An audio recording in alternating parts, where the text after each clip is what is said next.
better for worse, in sickness and in health, to love and to cherish, till death do us part. These words seem to hold less true more and more every single day. These words seem to hold less true more and more every single day. It's no secret that divorce rates are on the rise. Based on a statistic of divorcerate.org of July 2011, if all of us were to be married in this classroom, it states that yourself or the person next to you, there's a high probability of you guys ending up in divorce. I don't know about the ladies, but ever since us men were young, we've fantasized about our dream wedding. And we now have the fear of divorce in the back of our heads. Today I hope to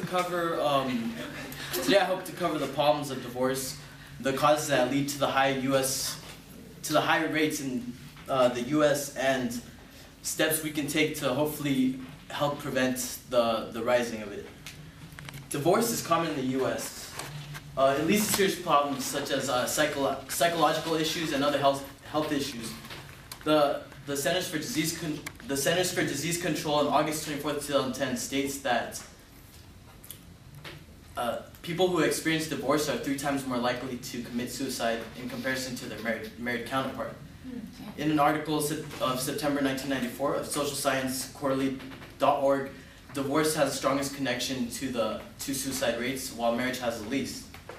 Divorce, the CDC states that 80% of convicted rapists come from families from broken families.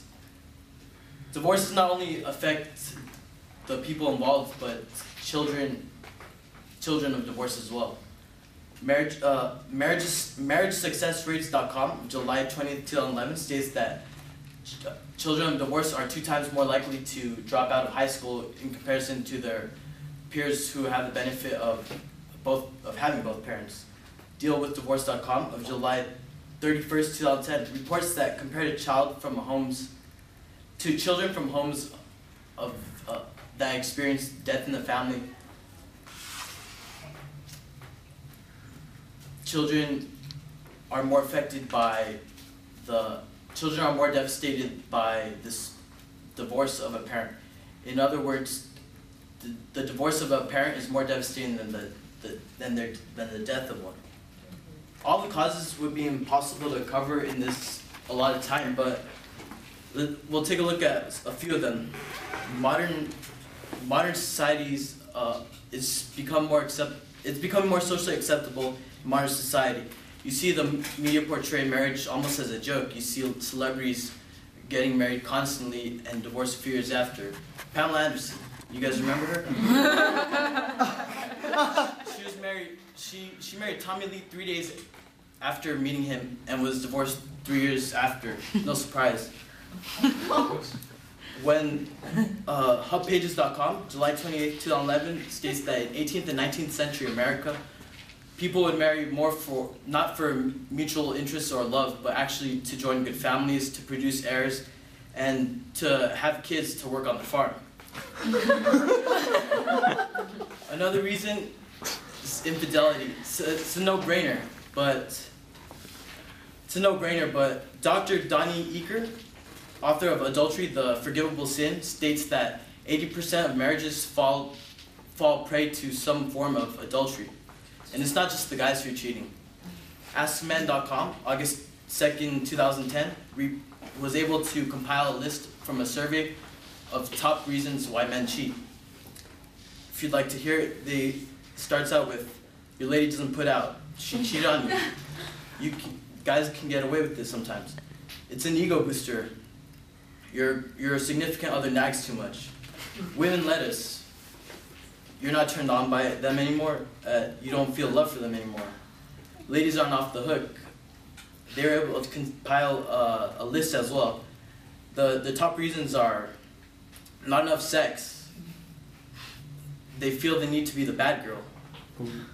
Hello. Self-esteem. It raises self-esteem. Revenge. Hell hath no fury like a angered woman. They feel neglect, ignored, as well as underappreciated. geeksugar.com on March 6, 2011 reports that in a study done by Loyola University, 1 in 5 marriages, or 1 in 5 divorces are connected somehow to Facebook, and it's the number one source for online evidence. Another key reason is people marry young. They believe they have the knowledge and experience they believe marriage will bring them happiness, but this isn't entirely true. They experience their brain, for the most part, our brains don't fully develop till around age 25, so we don't always make the best decisions. ChicagoTribune.com on May 15, 2010 estimates that 60% of married couples who married between the ages of 20 to 25 are destined for divorce. There is no one solution for a divorce, just steps that we can take. One of them is communication. You can sit down, ask your partner how committed they are to the relationship. Ask them how willing they are to work for the relationship. When it comes to cheating, in terms of if it's already happened, you've got some other problems, but when it comes to cheating, in terms of prevention, again, communication. You can take up counseling, marriage counseling. A lot of churches and schools provide these services. Ask a friend. You can find it online. There's different books. If sex is a problem, people tend to get bored in their sex life. Don't be afraid to request and offer things. There's sex therapy. Barnes & Noble offers books. Their top seller is the Cosmo Karma Sutra, 77 mind-blowing sex positions. You got the wonton wheeler to the romp to the passion pretzel. This book even states how the difficulty of the different sex positions. So go pick up your copy today. $9 online. When it comes to young marriage, try not to do it. Take your time. There's no rush. Get to know your partner. Find common interests and values that you can share throughout a lifetime. You can't just go based on looks. At around age 70, everyone starts to look the same. So